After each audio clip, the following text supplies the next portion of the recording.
La scène est plantée. Dans le calme apparent de Doha, la capitale du Qatar, des diplomates et des chefs de guerre sont réunis en secret. Leur mission: arrêter une guerre qui dévaste Gaza. Ils sont sur le point d'y arriver.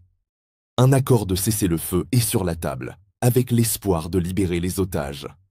Mais à des milliers de kilomètres de là, un coup fatal est porté. Un missile frappe une banlieue de Beyrouth. L'explosion fait des victimes et parmi elles, un homme clé du Hamas.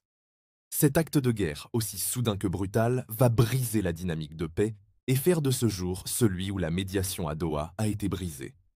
Pour comprendre l'importance de cet événement, il faut se rappeler le rôle unique du Qatar. Depuis des années, ce petit émirat a transformé sa puissance financière en influence diplomatique. Son grand fait d'armes, c'est d'être devenu le point de contact privilégié entre des acteurs que personne ne veut ou ne peut rencontrer, dont le Hamas.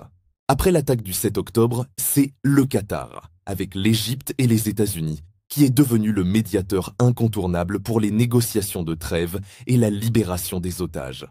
D'ailleurs, une trêve a déjà eu lieu. En novembre dernier, elle a permis de libérer plus d'une centaine d'otages et de prisonniers. Une vraie preuve que la diplomatie peut fonctionner même en pleine guerre. C'est dans ce contexte que la frappe du 2 janvier 2024 est tombée comme un coup de massue.